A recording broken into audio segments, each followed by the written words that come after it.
So this is Ebusiapen Kobna Baini of the Odumna clan of Ekumfi, which is the maternal clan of His Excellency, the late President Ivan Satta Mills. So he is the clan head of President Mills's maternal lineage, and that is his real bloodline in terms of the maternal inheritance of where he hails from. So I'll allow him to do the introduction of the rest of the people, then we take it off from Their Excellency.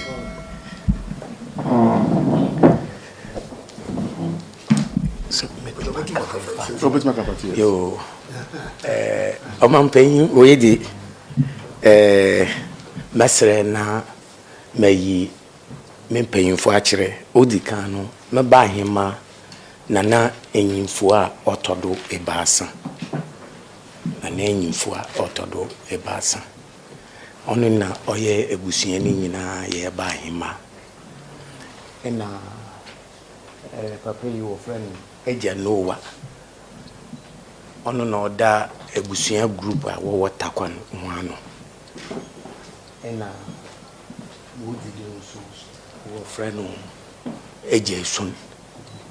Ono nso no da nkru no baby ano na mo keka ho ano. Na ye wo ebusuya panyin so a ye de na gina wo utom. Ono na wo kala wodi baba sento mudru ha nti mechire medam dasi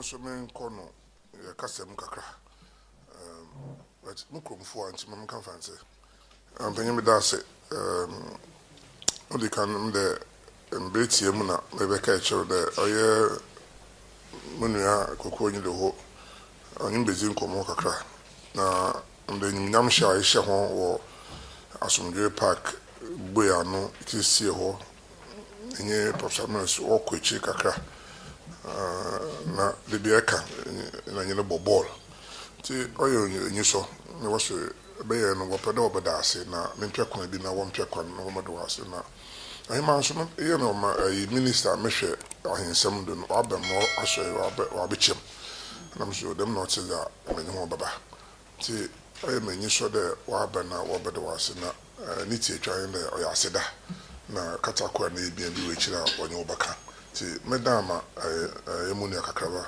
koku anyi do na o da asem na atuna ahima so aso do sana wampin yuma no kakra ti gogu medama medase ma hopin Medase Minister. So English. Okay then. So Mr. President, like I started, in the year 2020, you graciously granted me audience in your office and pointedly said, Koku, what do you want me to do for you? And I said, Your Excellency, we are in the year 2020, and 2 years hence will be the 10th anniversary of the passing away of your own friend, John Ivan Satta Mills, who was once President of the Republic, and that his resting place was in a deplorable state. Knowing very well that once the 10th anniversary hits the nation, it will hit your presidency, and that if we continue to leave the place in such a deplorable state, whatever ignominy that will hit the country will hit your presidency. Graciously, you agreed and said that, no, you will do it, and gave the go-ahead. The Chief of Staff's office came on the day that we cut the sword. That was the 24th of July in the same year of 2020 to commence the renovation of the Asomdwe Park under the auspices of the Coastal Development Authority. Work commenced. I'm sure some people did not believe that anything would happen. And so 2022, the year that we agreed that you would graciously do the nation and not Koko Anyidoho any favors, there was a lot of heated, conversation around the construction. And at the height of it, I was accused of going to dig up the grave of the late president. What for, I don't know. But it was part of some, very concerted effort to downplay what you were doing for the Republic. And the lead role I was just humbly playing as a servant of the late president and a servant of the nation. In the heat of it, the real owners of the late President Mills, that is his family from Ekumfi, got agitated, especially to do with the fact that I had been accused of going to dig up the remains. What for, I don't really know. They came for themselves, they investigated, they saw and realized that, to the contrary, it was just for us to just give the late president a very, very befitting resting place. And on the 24th of July 2022, you came yourself, it was a Sunday, accompanied by His Excellency the Vice President, service commanders. Then they came, apparently in their tradition, they honor the memory of the date of burial and not the date of death. So we buried, so President Mills passed on the 24th of July 2012, and we buried on the 10th of August 2012. So on the 10th of August 2022, they came after you had done the nation the honors by commissioning. And so they came in to do what they had to do as a family.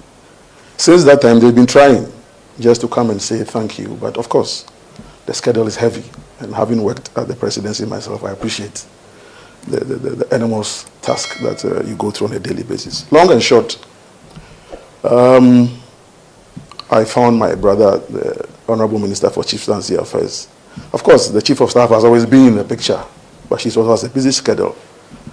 We met somewhere through, of course, not somewhere, but as he's trying to put in place a state policy on religion.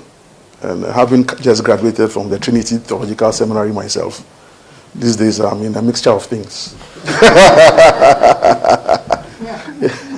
For the Hebrew word for that is balal. Yes, sir. So Trinity Theological Seminary. Yeah, so I can, if you want the scripture, I can give you one scripture now. May your throne be blessed. So, sir, we met, and then long and short, in his dual role as a chieftaincy and a religious minister, he got in touch with the family, and he promised he will reach you. Here we are today, so I rest my case. Thank you for the opportunity. Thank you. So, Ebusapeni will take over, sir. Thank you. But on behalf of the Institute, we say thank you. Okay. He'll start before she'll come in. Yo. Odekano Mampin, Yadawasi. Me tuyado if you baby a Uncle Kwekwa Hido Odidreno. No kwasemini. Na yeriza yoho.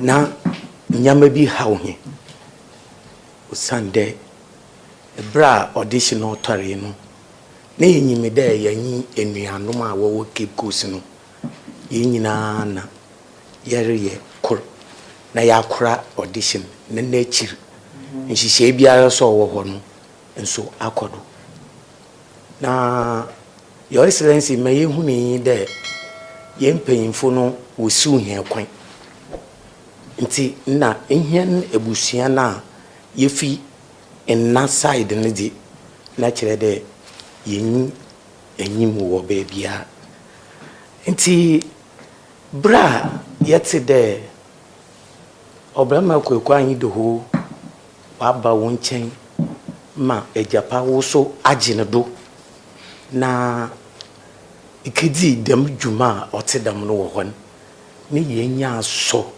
ni yenyu agi nti dem ro kan no na sencho ya da yebutum ye break protocol na ya ba wo ho ya ba da wasa nche ya ba da dada nti nya sam tawa ya de ba yin de nhishaya den abanya no tedo onyi mpemfu ye no ba kumpu nyi ho a no du mbiribi na asomodwe park aye bia nhona wonum nduruban wo fie na nhona wadwenu aka wo fie na oya roho nti se omampanyin aye damadi yama odum na ebusuya na yɛda wase a ɔnsada na mayɛreka ebu akyi dɛ nda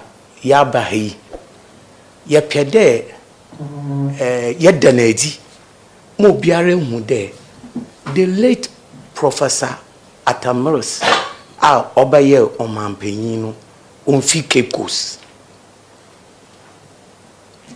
na me hu dɛ enuanom no amama bibia Cape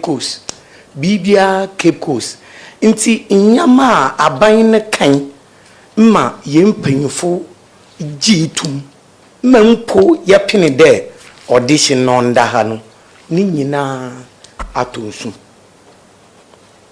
nti sende yaba yare dawasen baba hime obosodo yare dawasen na me yare kan de nyama bi wo hɔ a amama yebusua no atosi wodza okodo nti yebokodo edi hu nkomo na se mmuwa bi wo hɔ a owo de aban de bo a osande mo kan nyina akurumpo nyi hɔ a woyɛ na bibi akodo ma hianso ebusuan nya akoma atonyeyi nti ndamba ya yaba yidi yaba de yadi ndase kasi na yadi brawo na wabanya ani da wayen wo asomdwe park no yakoho yekele rate yekedi afi amamre bia wo de ebusuan ye yakaye on the 10th August nti min kasepi no your excellency nya asoma de yeda wase yadi nyame da wase ni nyime de America kre ya ake de bo hwe na anye yi kura say what they promise no kura ni nyina ambema ekurumpo bema yadi bakayo medasi in an name for the third Chidam Hima of a Comfy Traditional Council. Menami, Odomna, Ebusiani, Ebahima. A decline, yet the Aseda in Kabia, and yet your mom. A tosumi, no women are Samena was sick. A bribia Messon Diano, now or Semen Brown chain. It's a coquani do hold your Mahana pie. Na dame son daye tosumi no na de ache pen am tesa wokotufu na me ankasa mitu me ka e ba somdwe park me behwa amona me hu se ye ntufu no na emom ye ya ade ni yie na me hu se ye no kre se o se wo na wo beso ye nsem na wo de yakọ baby papa if you say oni baby that papa baby a no da na nye e free se wo command baby papa daye no me hu ni bio ya me hu bia ye shira obi abe hu sa me sha trousers no twa me picture ye this guide cause abri bia mpese me ko hu se no ho ye eti ube hu me picture si bebe a me sadeda no so ewo abuo no so eti edikan nyame o shira obebre oma wa henie no embro adwene nti ase so wo last year wo mu no ewurade mfa mfie bebre nka ho na tena fie na dani akokora ne nyina yemra ho magie futu etosumi no yesem nyina me de beso mebusua pani die no so ne se ayese me kwa mete wona me ka che obi se me Atta queen mother na mani ewu mani wo ne se ukọ baby na ye introduce wa hemfu bi e wo ho bisase na wo ye queen mother e wasa abusua nim ena nti mama abusua aban anya hwe amam we konfi na aya na ye ferry na ne san ferry biem ne se ya hyebo se ye beye konfi bibi papa biesi otom na abusua na apa asase edi hu dwuma nyina awie na ye hu hwe na ye last end no ye hu se wo ba ho na me wo ho wo sha ye bo se wo de one ne bobo ti wunu apa no ti kwan bi a be fa so abema abusua na ni age no obefa so iti na ye wa hwehiremu na ye nigye iti abri bi a ye bebu nsa no ye kai wo se wo bo hye na wo hye na Ewurade ma wo remfi Ananom so ma wore fi obosha wo sheye. Etosu mienu. Ye problem kase a me de wo abusua ni masoba ahema no. Me betina konwa no so no me hu autopsy report bia wo abusua ni sam. Eno ni me problem kase a me ni abusua yi wo. Efise so bibi sa me se papa ne dia na ede ne call ne krechia. Me nim se doctor ka se ni nsam obu. So ka se ne kon mu na ebu. So ka se onum den enu mintumi hu. Eti ye besrew na ya srew aban. Ni ya srew akonya kase. Me gina mebusuafo nyina na mu. Esre se ye pawcho. Autopsy report no ebusua ne hia. Na daache me meye pani na mefiri so no. Nkwala na ebefi mechi beba no. Omo de beya adesuade e wo fie honom because akwala bia a wo fifie hon. Ebisansa de ne kun ne de hia na onim de obeka. Not to talk about me and me queen madam we abusua nim. Eti madesra de kese a na me de ba fie ha. Eni se mesrew. Me kuto dwogu fom. Me gina makonya kese enim. Eni mebusua nyinala. Ese ye pawcho. Autopsy report ne de. E free sub that time ya obefiri wakonya so. Yesrew. Ma yenhunu na yeso ye fa hye ye farm na dachi ye fa kan yasem tosumienu ye beda minister of chieftaincy ase wa kire se oye minister of chieftaincy ampa ogedom efisa woti akonya kese so a ogedom obodanfo no beba oyarefo esese obi opuno wan kire no ho opposition na okuta no emumo kire no ho se memra nenim onemi fa adwen o kire do se eya pase professor Mills tiase na onene wo anyonko fasronko enti o maye kwan se emeriti awa bim obema ma behia etosumi nso mebai oya me ba because professor Mills oya ne bakora eti se ene professor Mills ni ho na de bia beti kweku anyi do ho Eneye odom na abusua ya fa no abehye professor Mills anan se abusua ni hia bibi na wantumi ahwehwe amaya wo nsam dia na kyese wabegye na wadi enti yesre aseda kase ne de ma no na mom aseda bi wo ho aye paacho fa ne hye kukom na fa ne hye baabi maye na me na me ha ne kase because me du baabi na me petrol short to a me frɛ no eti ya paucho ya banie fanisha bebe mai na mi anso mesrew me ma mi akosi afre mo pare enim se ne ba meni so meni edi otete me obatan papa enim se sa abre no so kai oba se me die me penipa enkwala na do so youth no adwuma sam ye problem iti se yetumi ye bibi kitu ebi we konfi